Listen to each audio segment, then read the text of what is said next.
kasih kepada Mira sudah memberikan uh, pembukaan yang bagus. Di sini saya bagi host nih. Bagaimana sih menurutmu sebenarnya apa ya pendidikan tersebut? Menurut saya pendidikan itu adalah proses pembelajaran yang bertujuan untuk mengembangkan wawasan, mengembangkan ilmu pengetahuan, kemudian juga keterampilan, kemudian tentunya sikap serta nilai-nilai kehidupan pada diri seseorang.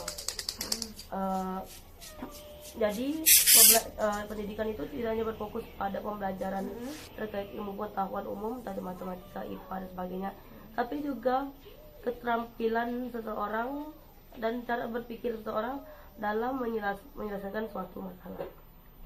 Menarik sekali ya. Lalu menurut kamu nih, pendidikan seperti apa yang dapat nih membawa wawasan seseorang itu menjadi menarik dengan pendidikan tersebut?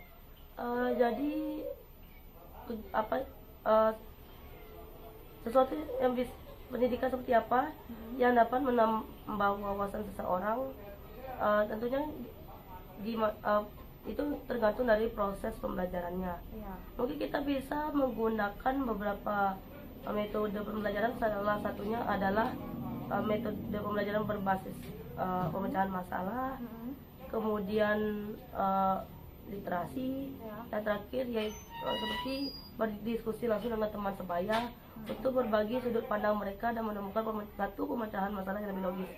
Jadi dalam hal ini untuk menambah wawasan supaya lebih luas lagi, siswa itu diharapkan tidak hanya menerima ilmu pengetahuan dari guru saja, tapi mereka juga harus secara mandiri mencari ilmu pengetahuan tersebut dari berbagai sumber-sumber, entah itu buku, entah itu bertanya dari orang-orang yang lebih tahu, atau mungkin langsung dari internet. Dan apalagi sekarang zamannya teknologi, zamannya ilmu pengetahuan yang bisa diakses di internet kapanpun dan dimanapun, sehingga itu bisa dimanfaatkan untuk menambah wawasan siswa. Bagus sekali wawasan kamu yang tentang pendidikan. Lalu bagaimana pendidikan dapat menambahkan kemampuan berpikir kritis kepada siswa tersebut, atau bagi generasi yang muda sekarang gitu ya? Nah, zaman sekarang itu sangat penting bagi siswa untuk bisa bernalar kritis. Sebenarnya bukan semua zaman sekarang, zaman dulu ini juga perlu, tapi kita sekarang juga semakin memerlukan kemampuan itu. Bagaimana membuat supaya pembelajaran bisa mendorong kemampuan berpikir kritis siswa? Salah satunya caranya yaitu mengajak siswa untuk bisa menganalisis suatu permasalahan untuk memecahkan permasalahan itu sendiri. Seperti yang sudah saya sampaikan tadi, bahwa salah satu cara untuk mengajak siswa berpikir kritis itu adalah belajar sambil memecahkan masalah. Siswa diberikan satu masalah, kemudian mereka diminta untuk menganalisis. Jika diperlukan, kita bisa mengajak siswa itu untuk berdiskusi dengan satu sama lain, sehingga dari banyaknya sudut pandang yang dimiliki oleh masing-masing siswa, semua sudut pandang, semua pendapat itu disatukan, itu mungkin bisa menemukan satu hipotesis, satu pemecahan masalah terakhir yang paling logis, dan itulah yang akan nanti solusi dari masalah tersebut. Secara tidak langsung mereka bisa mengasah cara berpikir mereka secara terus-menerus lewat diskusi tersebut. Bagus ya, menarik juga ya pendidikan itu ya. Sekarang nih kita bicara tentang pendidikan atau tentang masa depan. Menurut kamu tantangan apa saja yang kemungkinan akan terjadi dalam bidang pendidikan di masa depan? Jika kita membicarakan masa depan, kita akan lepas dari namanya teknologi. Benar. Tantangan yang paling utama itu adalah ketika peserta didik itu tidak semuanya bisa mengikuti perkembangan teknologi tersebut. Masalahnya misalnya kita kan ini di PGSD, saya mengajar anak SD. Anak-anak SD itu tidak mungkin bisa langsung mempelajari semua fitur-fitur teknologi yang sangat kompleks tersebut. Jadi jika pun nanti mereka diberikan tantangannya di sana, mereka tidak semua bisa mengikuti pembelajaran dengan memanfaatkan teknologi tersebut. Ya. Kalaupun mereka bisa diarahkan untuk meminta bantuan dari orang tua untuk belajar di rumah, Ya. pasalnya orang tua mereka juga tidak semuanya bisa. Apalagi orang tua orang tua mereka merupakan generasi zaman sebelumnya yang dimana teknologi masih belum banyak saat itu. Ya. Sehingga mereka juga kesulitan. Di sanalah tantangannya, masalah teknologi di mana tidak semua orang bisa mempelajari semua fitur-fitur teknologi kompleks tersebut. Mungkin kalau sekedar mencari internet, mencari Google, YouTube dan semacamnya itu masih bisa. Ya. Tapi jika ingin pembelajaran itu tidak terlalu monoton, kita tentunya akan mencari lebih banyak lagi sumber-sumber pembelajaran, misalnya media pembelajaran seperti permainan online yang tetap berfokus pada pembelajaran. Tapi masalahnya untuk bisa mengakses itu, kita harus mempelajari berbagai fitur-fitur yang lebih kompleks lagi. Disitulah tantangannya. Bagus tantangannya ya. Dan juga jelas semua yang kamu terangkan itu sangat berguna loh buat kita masa depannya, supaya pendidikan itu sangat bermanfaat, bukan hanya kita lihatnya capek, jenuh ya. Biasanya kan orang-orang taunya cuma jenuh, capek ya kan. Terus dari diskusi kita ini kita dapat memahami bahwa pendidikan memiliki peran yang sangat penting dan juga dalam meningkatkan wawasan serta kemampuan berpikir kritis generasi muda. Iya. Jadi kita juga Om Swastiastu. Kenalkan, nama saya Sofi Angelika Seringawa Singod dengan kelas 4E PGSD dan kuliah di IMK untuk hiburan. Dan ini saya sebagai host dan ini narasumber saya Agar namanya Lumi Rayani. Di sini kita akan membahas bagaimana konsep pendidikan dan tantangan generasi muda sekarang dalam pendidikan.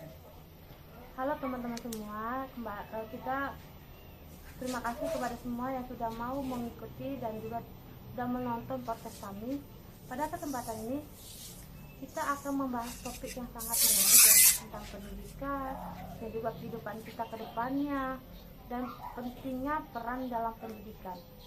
Pendidikan tidak hanya untuk berkaitan dengan proses belajar di sekolah, tetapi juga berkaitan dengan bagaimana seseorang mengembangkan dirinya untuk masa depannya dan juga cara berpikir dan mengasah kemampuan dia sendiri dan menghadapi tantangan di masa depan berikutnya. Oke, baik, saya akan berdiskusi sedikit tentang pendidikan dengan Mira Yani. Bagaimana kabarmu, Mira? Alhamdulillah baik. Terima kasih Kak Sofi atas undangannya dalam diri saya dalam podcast hari ini. Dan ada juga teman-teman yang tengah menyaksikan ada menyimak diskusi kami kali ini. Baiklah teman-teman, di sini podcast kami sudah jelas ya bahwa narasumber kita Mira sudah membawakan banyak tentang pendidikan dan prosesnya, bagaimana cara-caranya dan masa depan kita pun pasti ada kejelasan dan kemampuan setiap orang tuh ada teman-teman. Jangan pernah kita takut untuk berkembang dalam pendidikan dan takut dengan masa depan yang nggak sesuai dengan pendidikan yang kita tempuh dengan capek lamanya prosesnya ya kan. Dan pendidikan juga meningkatkan wawasan serta berpikir kritis dan juga membuat orang itu menjadi lebih banyak wawasannya ya teman-teman. Jangan takut. Dan dengan ini kami kami dalam acara podcast kami ini, narasumber saya Mira Yani, mungkin ada yang mau tambahkan? Jadi untuk penutup ya, terima kasih tadi seperti yang sudah disampaikan tadi. Jangan pernah berhenti untuk belajar, jangan berhenti untuk menempuh pendidikan, karena pendidikan itu bisa seumur hidup. Seperti yang sudah disebutkan bahwa pendidikan itu bukan hanya tentang ilmu pengetahuan yang tertera di buku, tetapi juga keterampilan, cara berpikir, dan itu semua bisa didapatkan dalam kehidupan sehari-hari. Mungkin yang jadi tantangan hanya ya sarana prasarana, kesenjangan sarana yang ada di lembaga pendidikan. Tapi jika kita bisa mencari ilmu pengetahuan itu di tempat lain, itu sudah bukan jadi tantangan yang begitu besar lagi. Jadi sekiranya itu saja. Terima kasih kepada Mirayani sebagai narasumber yang sudah mau datang dan memberikan wawasan kita. Dan terima kasih kepada teman-teman penonton yang sudah menonton podcast kami. Semoga podcast ini bisa bermanfaat dan juga bisa berguna buat masa depan generasi muda berikutnya dan dapat bawa wawasan banyak kepada teman-teman sekalian.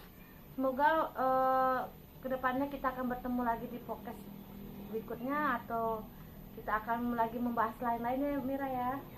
Dan dengan demikian saya sebagai Sophie, sebagai host, berterima kasih kepada teman-teman semua, Mirayani. Apabila ada kesalahan dalam podcast kami atau kekurangan kami yang kurang menyampaikan dengan baik, mohon dimaafkan dalam podcast kami ini. Dengan ini saya mengucapkan Parama Santi, Om Santi, Santi Om. Terima kasih, sampai ketemu kembali teman-teman.